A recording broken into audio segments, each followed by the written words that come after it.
The Tumble Down the Hill. The hillside was a tapestry of wildflowers, buzzing with bees drunk on pollen. Barnaby, a ball of charcoal fluff, batted at a particularly persistent bumblebee with a clumsy paw. His mother, a mountain of comforting brown fur, was contentedly munching on clover a few paces away, her low grunts a soothing rhythm to his play. He rolled onto his back, kicking his stubby legs in the air, the sun warm on his belly. He spotted a bright yellow butterfly flitting tantalizingly close to the edge of the slope. Curiosity overriding caution, Barnaby lurched towards it.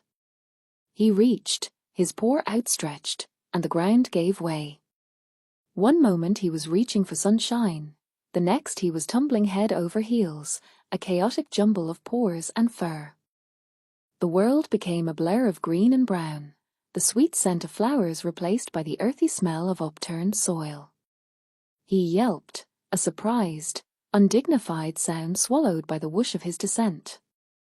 Brambles scratched at his fur, and the ground seemed to rush up to meet him again and again. Finally, with a jarring thud, he landed in a dense thicket of ferns.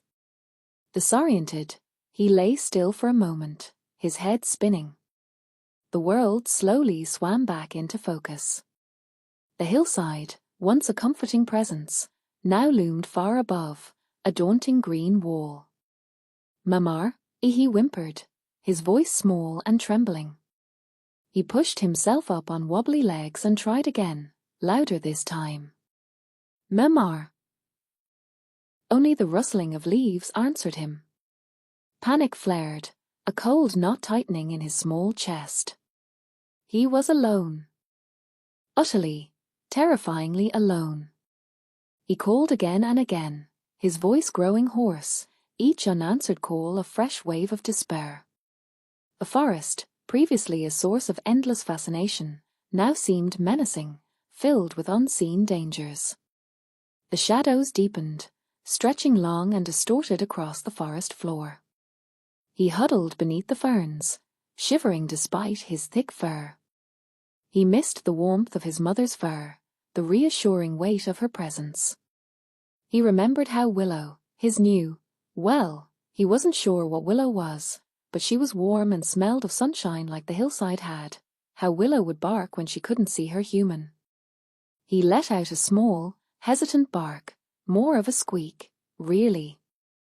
Then another, louder this time, trying to mimic the sound he'd heard echoing through the house. Woof! Woof! It felt strange coming from his bare mouth, but it was the only sound he could think of to fill the silence. He waited, listening intently. Only the wind sighed through the trees. He barked again, a desperate plea lost in the vastness of the forest. He curled up tighter, burying his nose in his paws, and a single tear traced a path through the dust on his face. He was lost. And he was scared. Willow's discovery. "Seek, Willow," Sarah commanded, releasing the leash. The memory of Willow's keen focus, her tireless energy, always brought a pang of grief. Now, it was just Sarah and the whispering pines, practicing the same drills Willow had loved. She scattered a few of her gloves, each imbued with a different scent, amongst the ferns and fallen logs. "Find," as she called, her voice echoing softly in the vastness. The crisp autumn air carried the scent of damp earth and decaying leaves. It was perfect for training. Sarah watched as her new trainee, a young German shepherd named Lunar, bounded forward, her nose twitching. Lunar, still learning the ropes, diligently sniffed each glove, wagging her tail tentatively. Sarah praised her efforts, offering a small treat. "Good girl, Lunar." "Very good." Suddenly, Lunar stopped mid-wag, her body stiffening. Her ears perked up, swiveling back and forth. She abandoned the glove she'd been sniffing and turned, her gaze fixed on a dense thicket of bushes a few yards away. A low whine rumbled in her chest, a sound Sarah hadn't heard before. "What is it, girl?" Sarah asked, her own senses sharpening. She strained to hear any unusual sounds, but only the rustling of leaves in the breeze filled the air. Luna began to pull towards the bushes, her tail wagging hesitantly, a question in her eyes. Sarah unclipped Luna's leash, a knot of apprehension tightening in her stomach. Something was definitely different. "Okay, Lunar. Show me." The dog crept cautiously towards the bushes, her nose to the ground, following an invisible trail. Sarah followed close behind, pushing aside branches, her heart pounding. The air grew heavy with a sweet, musky scent, unfamiliar yet strangely compelling. Then she heard it. A faint, whimpering sound, barely audible above the rustling leaves. It was coming from beneath the bushes. Luna reached the edge of the thicket and stopped, nudging aside a curtain of leaves with her nose. She peered into the darkness, then turned back to Sarah, her eyes wide and questioning. Sarah knelt down, peering into the gloom. There, huddled beneath the tangled branches, was a small, furry ball. A bear cub. Its fur was matted and dirty, and it trembled violently. It looked lost and utterly terrified. "Barnaby?" Sarah whispered, recognizing the unmistakable dark patch on his chest. "Oh, Barnaby." Luna whined softly, then gently nudged the cub with her nose. Barnaby flinched, then looked up at Luna with wide, frightened eyes. He whimpered again, a pathetic, heart-wrenching sound. Sarah felt a wave of relief wash over her, followed by a surge of protectiveness. Barnaby was alive. But how had he gotten so far from his mother? And why was he hiding all alone, scared and whimpering, in the depths of the forest? A new home. "There, little one," as Sarah crooned, her fingers tracing the velvety contours of Barnaby's head. "Time to go home." An instinct, sharp and undeniable, had taken root. She simply couldn't abandon him to this desolate place, not with his vulnerability so palpable, his mother's ghost a mere whisper in the air. Luna, as if understanding, offered a gentle nudge of her own, a silent canine pledge. The car ride was fraught with tension. Barnaby remained a huddled ball at her feet, each jolt of the vehicle eliciting a soft whimper. Surprisingly, Luna exuded a quiet composure, occasionally offering a reassuring sniff. Sarah muted the radio, the resulting quiet amplifying the kitten's distress. Stealing glances, a familiar ache resonated within her. Barely a year had passed since Willow. The house seemed to tower over Barnaby, an imposing edifice of sharp angles and unfamiliar odors.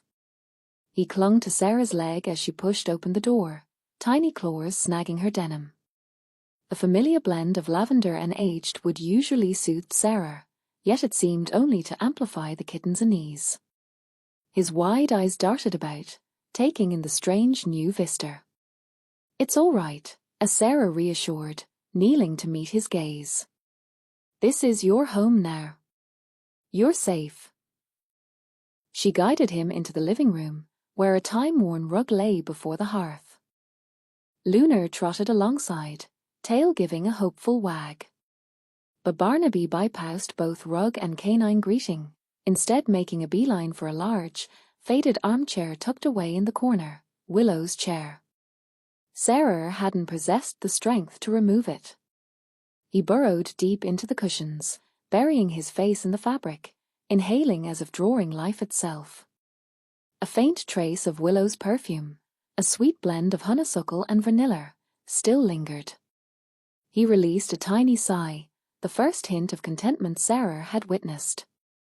Curled into a miniature ball of fluff, he nestled amongst the echoes of the past.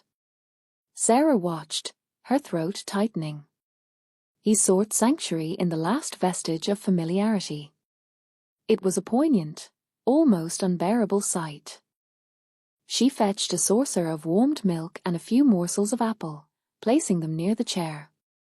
Barnaby remained motionless, lost within Willow's aromatic embrace, his eyes closed to the present. Lunar nudged the offering with her nose, casting a questioning look toward Sarah. "Give him time, Lunar," Sarah murmured. "He's frightened." Lowering the lights, she retreated, leaving Barnaby to find what comfort he could in the lingering resonance of a love that defied even death. A heavy stillness descended, pregnant with unspoken sorrow, both hers and the kitten's. Tonight, there would be no forced interactions. Tonight, she would simply allow him to exist, to heal in his own way. Bear or dog? Sarah knelt, offering Barnaby a handful of plump, glistening blueberries. "Here you go, little bear." Fresh from the patch. He wrinkled his tiny nose, turning his head away with a frustrated meow. She sighed, placing the berries on the floor. He sniffed them cautiously, then batted one with a paw, sending it skittering across the worn floorboards. "All right, Mr. Fussy," as she murmured, retrieving a small, pan-fried piece of trout. Willow had loved fish. Maybe Barnaby would, too. She held it out. Another rejection. This time, he actually recoiled, a hiss escaping his small mouth. Sarah felt the familiar ache of loss throb in her chest. Willow, with her boundless appetite and unwavering loyalty. Barnaby was nothing like her, of course.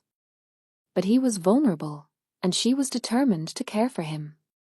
He padded around her legs, a soft, insistent pressure against her jeans. He wasn't interested in bare food, that much was clear. His attention was fixed on something across the room. Sarah followed his gaze. Willow's old dog bowl, still sitting in the corner, filled with kibble. Barnaby crept towards it, sniffing the air with increasing intensity. He reached to pour up to the bowl, teetering precariously, and then dipped his head inside, crunching down on a piece of kibble. He looked up at Sarah, his eyes wide, then went back for another. "Well, I'll be," as she said, astonished. "You want dog food?" She watched him eat for a few moments, a strange mix of amusement and concern bubbling inside her. It wasn't right, was it? A bear cub eating dog food. But he seemed to enjoy it, and he was finally eating something. Later that evening, Sarah was sitting on the porch swing, watching the sunset. Barnaby was inside, presumably napping. Suddenly, she heard a series of strangled noises coming from the living room. A sort of raspy, high-pitched bark. She rushed inside. Barnaby was standing in the middle of the rug, his little body contorted, trying desperately to bark. It came out as more of a squeaky meow grunt, but the intent was clear. He was trying to mimic Willow. Then, he did something even stranger.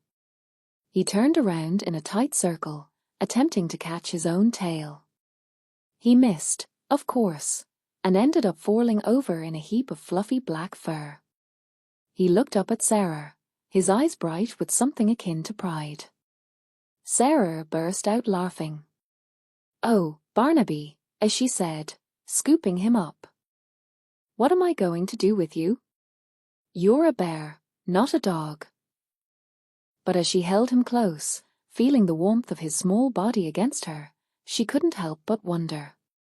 Was he just a confused cub, desperately seeking comfort in the familiar scent of Willow? Or was he something else entirely? Something different. The Bone Bandit. The late afternoon sun cast long shadows across the yard as Willow's bone, bleached white by years of sun and rain, lay baking in the last rays. It was her favorite, a hefty femur she'd gnawed smooth, and Sarah couldn't bring herself to move it. It felt wrong. Like erasing Willow entirely. Barnaby, belly full of kibble, sprawled nearby, mimicking Willow's old posture, one paw flopped over the other. A rustle in the bushes. A dark mask peeked out, beady eyes glinting with avarice. A raccoon, plump and grumpy-looking, its fur matted with burrs, crept closer, drawn by the irresistible aroma of aged bone marrow. It moved with a swaggering confidence, the kind born of countless successful raids on unguarded trash cans. Sarah, lost in thought on the porch swing, didn't notice. She was replaying a memory of Willow, tail wagging furiously, burying the bone, only to dig it up 5 minutes later, convinced someone was about to steal it. The raccoon was almost upon the bone when Barnaby stirred. He lifted his head, his nose twitching, a low growl rumbling in his chest. Sarah froze, surprised. She'd never heard him growl before. He usually communicated with soft whimpers and playful nips. The raccoon, undeterred, took another step. Suddenly, Barnaby exploded into action. He scrambled to his feet, a surprisingly ferocious bark erupting from his small frame. It wasn't a bear's roar, not even close. It was a high-pitched, slightly comical, but undeniably aggressive woof. He charged, a miniature furry missile, teeth bared. The raccoon, startled by the unexpected canine behavior from the cub, hesitated. It clearly hadn't anticipated this level of resistance. This wasn't the docile, lumbering creature it had sized up from the woods. This was something else. Barnaby didn't relent. He kept barking, a relentless stream of frustrated yaps, and snapping at the raccoon's heels. The raccoon, realizing it had underestimated its opponent, tucked its tail and scurried back into the bushes, its prize unclaimed. Barnaby, panting, stood his ground, his gaze fixed on the rustling leaves. He puffed out his chest, a tiny guardian, his mission accomplished. Sarah watched, speechless, from the porch. Barnaby had defended Willow's bone. He'd protected it. Like Willow would have. A lump formed in her throat. She hadn't realized how much she'd needed to see that. When Barnaby finally turned, his little face beaming with pride, Sarah managed a watery smile. "Good boy, Barnaby," as she said, her voice thick with emotion. "Good boy." Barnaby, tail wagging furiously now, bounded towards her, tripping over his own paws in his eagerness to receive praise. He licked her hand, his rough tongue scraping against her skin, and then promptly returned to his spot near the bone, settling down with a satisfied sigh, his duty fulfilled. The scent of damp earth and lingering grief suddenly felt a little less heavy, a little less suffocating. A part of the pack. The hesitant barks started it. Barnaby, crouched low in the overgrown rose bushes bordering Mrs. Henderson's prize-winning petunias, answered with a soft whine. It wasn't a fearful sound, Sarah noted from the kitchen window, more questioning. 3 dogs, a motley crew of breeds she couldn't immediately identify, stood on the sidewalk, their tails giving tentative wags. Barnaby edged out of the bushes, his gait stiff, mimicking a canine crouch. He tilted his head, the way Willow used to when Sarah held up a treat. A low growl rumbled from the largest dog, a stocky, brown mutt with a white patch over one eye. Barnaby mirrored the growl, a deeper, throatier sound than Sarah had ever heard him make. It wasn't aggressive, she realized. It was, or a greeting. The brown mutt barked sharply, then took off down the street. The other 2, a scruffy terrier and a golden retriever with a perpetually goofy grin, followed. Barnaby hesitated for a moment, glanced back at the house, then, with a burst of unexpected speed, joined them. Sarah watched, a knot of anxiety tightening in her chest. He was fast, surprisingly so, keeping pace with the retriever. They disappeared around the corner, leaving Sarah staring at the empty sidewalk. An hour later, she found them in the small park at the end of the street. Barnaby, tongue lolling out of his mouth, was chasing a bright red tennis ball, the brown mutt snapping at his heels in playful competition. The retriever barked encouragement, while the terrier yipped excitedly as Barnaby, against all odds, actually caught the ball. He brought it, not to the mutt who had thrown it, but to Sarah, dropping it at her feet with a thump. He looked up at her, his eyes bright, panting, tail thumping against the grass. Sarah picked up the ball. It was slarbering and covered in dirt. She threw it. Barnaby launched after it, a joyful bark escaping his lips, his body a blare of motion. He weaved between the other dogs, a part of the pack. She sat on the park bench, the cool metal a welcome contrast to the sudden heat rising in her cheeks. He was happy. Truly happy. It was the first time she had seen him like this since Willow. A wave of grief washed over her, sharp and familiar, but this time, something else was mixed in, a hesitant warmth, a flicker of hope. Maybe, just maybe, she could learn to live with this. Learn to accept that Barnaby wasn't going back to the way he was. Maybe, instead of fighting it, she could embrace it. Embrace him. She watched him chase the ball again, his laughter echoing in the air, indistinguishable from the happy barks of the other dogs. He belonged here, in this moment, with these dogs. And maybe, just maybe, she belonged here too. Whispers of the wild. Remarkable, a Dr. Aries Thorne said, scratching Barnaby behind the ears. Barnaby, tail wagging furiously, leaned into the touch, a low rumble vibrating in his chest that could have been a purr if Barnaby had been a cat and not, well, a bear. Sarah watched, a knot of anxiety slowly loosening in her stomach. Thorne, a wiry man with eyes as knowing as the ancient trees he studied, had spent the morning observing Barnaby, throwing a ball which the bear dutifully retrieved, inspecting his teeth, and even attempting a few rudimentary climbing tests on a sturdy oak in the yard. Remarkable how? Sarah asked, holding her breath. Was he going to tell her what she already feared, that Barnaby was too far gone, too domesticated to ever truly be a bear? Thorne straightened, his gaze surprisingly gentle. Remarkable that his survived, for one. And remarkable that, despite his unique upbringing, his instincts are still present. Dimmed, certainly, but present. He gestured to Barnaby, now happily gnawing on a well-worn tennis ball. Look at the way he digs, the way he tests the wind. He's not just mimicking dog behavior. There's a latent wildness there. Hope flickered, a fragile ember in the darkness that had enveloped her since Willow was gone. She remembered Willow's unwavering belief, her stubborn refusal to give up on Barnaby. Willow, sitting on the forest edge, Barnaby nestled between her knees, reading aloud from some dusty book about hibernation.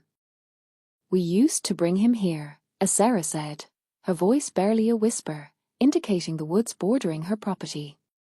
Willow would, she'd try to encourage his natural bareness. Thorne nodded understandingly. Smart. Continued exposure is key. We need to awaken those dormant instincts, gently. No forcing anything. Just reminders. The next day, Sarah hesitantly led Barnaby towards the tree line. He bounded ahead, ears perked, then stopped, sniffing the air with an intensity she hadn't seen before. For a moment, the playful dog-like facade vanished, replaced by something primal, something untamed. He took a tentative step into the undergrowth, then another, his claws scrabbling on the damp earth. Sarah's heart pounded. Was this it? Was he finally going to embrace his true nature? He ventured a few feet deeper, nosing at a patch of ferns. Then, he paused, turned his head, and looked back at Sarah. A flicker of uncertainty crossed his face. Then, with a soft woof, he trotted back to her, nudging her hand with his wet nose. He wanted to play fetch. Disappointment pricked her, sharp and familiar. But Thorne's words echoed in her mind, a gentle reminders. She knelt, scratching behind Barnaby's ears. "Okay, big guy," she said, forcing a smile. "Let's play."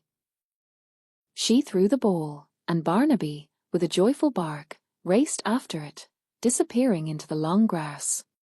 Even as she watched him, Sarah knew this wasn't a failure. It was a beginning. A slow, painstaking beginning, but a beginning nonetheless. She would keep bringing him here, to the whispers of the wild, until, one day, those whispers became a roar. The scent of home. Barnaby's head snapped up, arresting his grooming mid-motion, a hind paw suspended in air. An unfamiliar olfactory intrusion, a keen and foreign scent, pierced the familiar domestic cocktail of Sarah's lemon polish and the comforting musk of aged paper.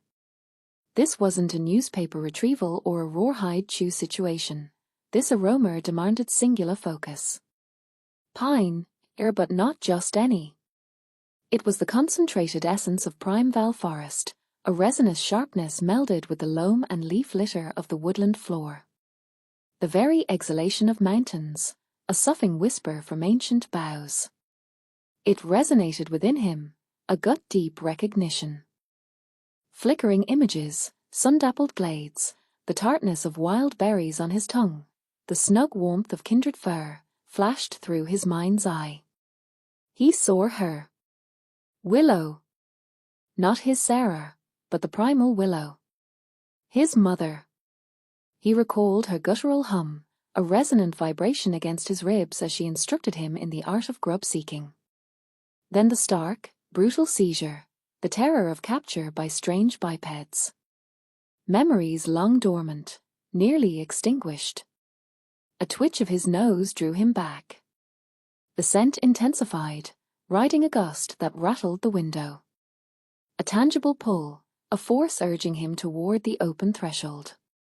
The wilderness beckoned, a tempting promise of release and belonging. Sensing his shift, Sarah knelt, her usually steady hand wavering as she stroked his coat. "Barnaby? What is it, boy? What do you smell?"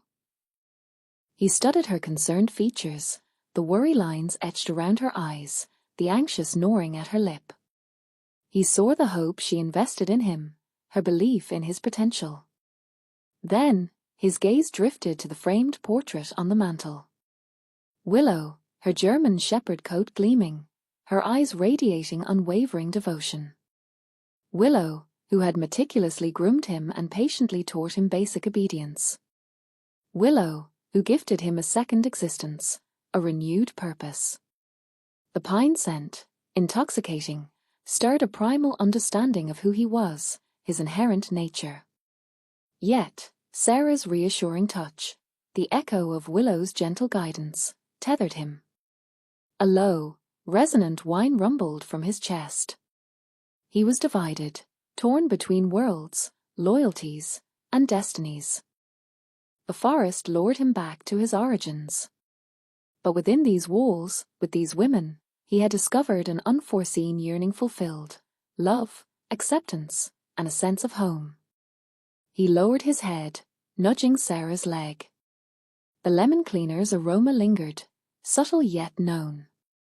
He closed his eyes, resisting the impulse to break free, to vanish into the untamed. The evocative scent of his past, once so vivid, began to wane, overtaken by Sarah's comforting aura. He was Barnaby. And he was home. Wasn't he? Farewell, little bear. Barnaby sniffed the air, a low growl rumbling in his chest that had nothing to do with hunger or discomfort. It was a deep, primal sound, alien in Sarah's kitchen, incongruous with the chew toy lying forgotten by his paws. He paced, his claws clicking softly on the worn linoleum, his gaze fixed on the open back door, beyond which the forest beckoned with an irresistible allure. Sarah watched him, her brow furrowed with concern. He'd been like this for days, restless and agitated, eating less and spending more time staring longingly at the woods. He'd even started digging in the garden, a behavior she'd never witnessed before. It was as if something deep within him was stirring, something she couldn't understand or soothe. She knelt, extending a hand. "Barnaby, what is it, boy? Are you not feeling well?"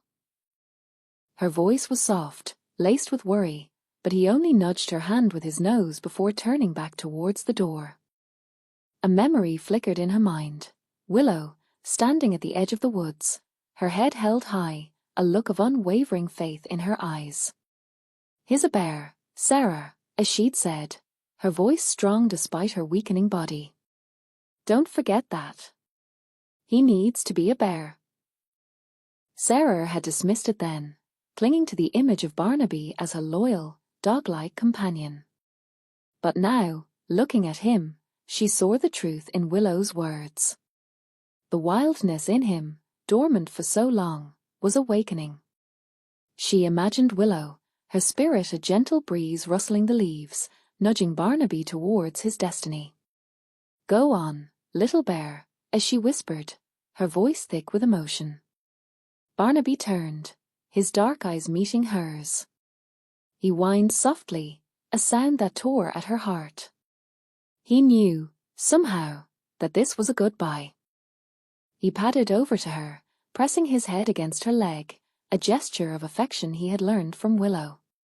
He licked her hand, then did the same to the chew toy, the only toy he ever cherished. Sarah stroked his thick fur, feeling the strength in his muscles, the primal energy that thrummed beneath his skin. She managed a weak smile, tears welling in her eyes. "It's okay, Barnaby. You belong out there." It was a lie, she realized. A part of her would always want him here, safe and warm. But another part, the part that loved him unconditionally, knew she had to let him go. She stood, her legs trembling slightly. "Go on, boy. Be free." Barnaby hesitated for a moment, then with one last, lingering look, he turned and bounded towards the forest. He paused at the edge of the trees, looking back at Sarah, his tail giving a small, almost imperceptible wag. Then, with a final, powerful stride, he disappeared into the green depths, swallowed by the wilderness he was born to inhabit. Sarah stood at the doorway, watching until the last trace of him vanished. The air was filled with the scent of pine and damp earth, a reminder of the wild heart that now beat free within those woods. A single tear escaped her eye, tracing a path down her cheek. "Farewell, little bear," as she whispered, her voice barely audible above the rustling leaves.